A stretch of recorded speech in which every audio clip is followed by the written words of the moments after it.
7월 15일입니다. 기도하겠습니다. 은혜로우신 하나님 아버지께서 우리들에게 은혜를 베푸셔서 우리가 매일매일의 삶에서 하나님을 만날 수 있도록 도와주시니 고맙습니다. 우리의 삶에서 만나는 하나님이 우리를 통해서 영광을 받으시기를 원합니다. 모든 말씀을 예수님의 이름으로 기도합니다. 아멘. 우리는 요한복음 7장부터 장막절에 예수님께서 예루살렘에서 하신 일들을 묵상하고 있습니다. 요한복음 7장 1절부터 13절은 장막절이 시작되는 때에 예수님께서 은밀히 예루살렘에 올라가셨고, 예루살렘을 중심으로 예수님께 대한 논의가 사람들과 사내들인 공의회 내에 있었음을 보여줍니다. 요한복음 7장 14절부터 36절에서는 장막절 중간에 있었던 일입니다. 그리고 요한복음 7장 37절부터 52절에서는 장막절이 거의 끝날 때쯤에서 예수님께서 스스로를 생명의 물로 말씀하시면서 에스겔서 47장에서 이야기하는 성전에서 물이 흘러나와서 세상을 풍요롭게 하는 그 물이 바로 예수님 자신인 것을 이야기를 하셨습니다. 요한복음 8장부터는 8장 1절부터 11절에서는 여러 사본에서는 빠져 있지만은 우리는 우리 교회의 전통을 따라서 요한복음 8장 1절부터 11절의 내용이 요한복음의 원 내용으로 요한이 직접 쓴 것으로 생각을 하면서 은혜를 나누었습니다. 또 이제 12절부터 오늘 우리들이 말씀을 살펴볼 텐데, 장막절 마지막 날에 예수님께서 성전에서 하신 말씀으로 생각이 됩니다. 예수님께서는 나는 세상의 빛이니 나를 따르는 자는 어둠에 다니지 아니하고 생명의 빛을 얻으리라, 이렇게 말씀을 하셨습니다. 즉 예수님께서는 세상의 빛이다, 이렇게 스스로를 정의하신 겁니다. 우리는 앞에서도 유대인들의 장막절에는 두 가지의 기본적인 컨셉이 있는데, 그 하나는 물이고 다른 하나는 빛이다, 이렇게 이야기를 했습니다. 이 두 가지의 컨셉의 배경은 스가랴서 14장 6절부터 8절입니다. 그날에는 빛이 없겠고 광명한 것들이 떠날 것이라. 여호와께서 아시는 한 날이 있으리니 낮도 아니요 밤도 아니라 어두워 갈 때 빛이 있으리로다. 그날에 생수가 예루살렘에서 솟아나서 절반은 동해로 절반은 사해로 흐를 것이라. 여름에도 겨울에도 그러하리라. 이렇게 스가랴서에서는 하나님의 그 마지막 날을 예언을 하고 있는데, 그 스가랴 14장에 나오는 그 말씀을 바탕으로 해서 유대인들은 장막절에 그 물과 불이라고 하는 컨셉을 갖고 의식을 행했습니다. 이스라엘 백성들이 광야에서 반석을 통해서 물을 얻고, 또한 하나님의 그 임재를 상징하는 낮에는 구름 기둥과 밤에는 불 기둥으로 하나님의 백성들을 하나님께서 인도하셨다는 그 사건들을 기억하면서 장막절을 지키고 있는 것이다, 이렇게 생각을 할 수가 있습니다. 예수님께서는 요한복음에서 어둠을 비치시는 빛으로 이 땅에 오셨음을 이야기하시고 있고, 예수님을 통해서 어두워진 세계가 혹은 어둠 속에 갇혀있던 사람이 변하게 된다는 것을 쭉 보여주셨습니다. 유대인들은 율법, 즉 토라가 백성들을 이끌어가는 빛이라고 얘기를 합니다.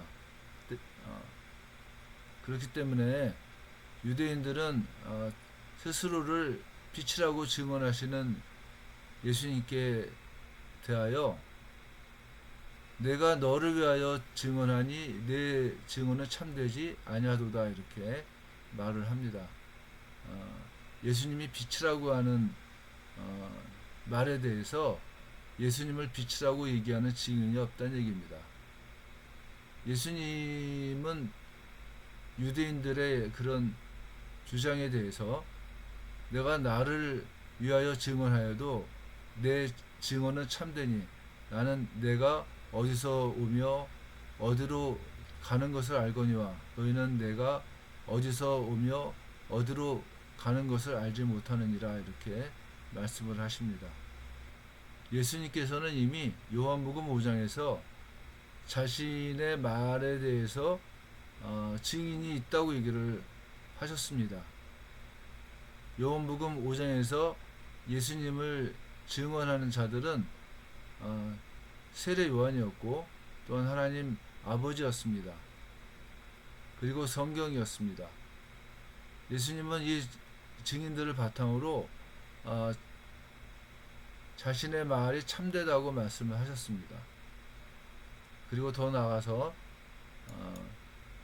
오늘 말씀에서는 만일 내가 판단하여도 내 판단이 참되니 이는 내가 혼자 있는 것이 아니요 나를 보내신 이가 나와 함께 계심이라.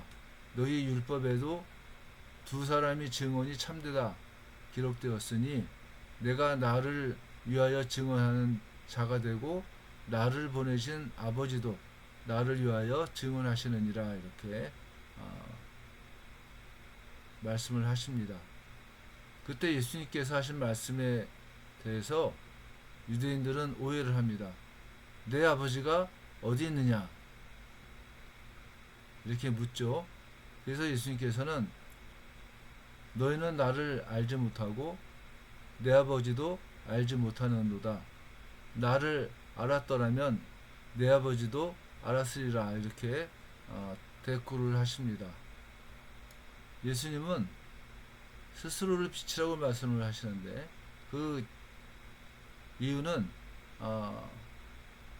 장막절의 컨셉이 물과 빛인데 이스라엘 사람들은 장막절이 되었을 때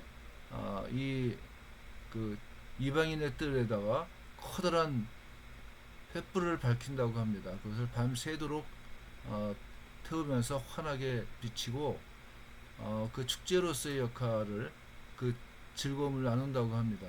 그뿐만이 아니라 성전의 그 위치가 거주 지역보다 높은 데 있기 때문에 그 성전에 있는 그 이방인의 뜰에다가 그 횃불을 밝히면은 아래에 있는 사람들이 다 그 빛을 봤다고 하는 거예요. 그렇기 때문에 예수님께서는 친히 이 말씀을 하시는 겁니다. 나는 세상의 빛이니 나를 따르는 자는 어둠에 다니지 아니하고 생명의 빛을 얻으리라. 이 말씀을 하실 수가 있었다는 겁니다. 예수님은 굉장히 드라마틱하게 예수님이 빛이라고 하는 것을 말씀을 하셨습니다. 그리고 그렇게 스스로를 빛이라고 말씀을 하시면서 그 빛을 따라 나서는 것이 뭐냐?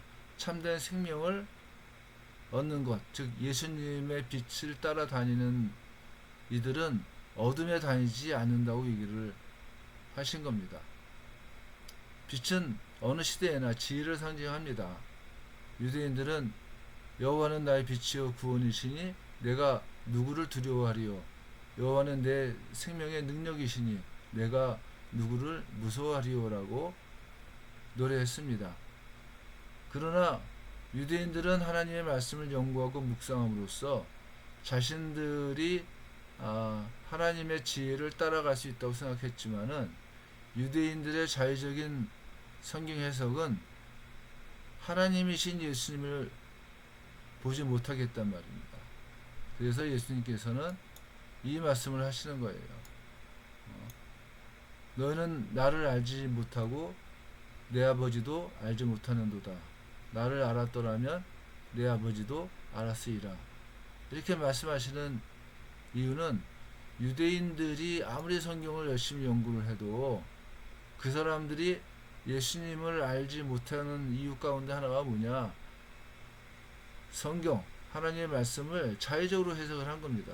예수님께서 그 삶을 사시면서 하나님이심을 명백하게 드러냈음에도 불구하고 예수님이 누구인지를 알지 못하는 거예요. 우리는 어떻습니까?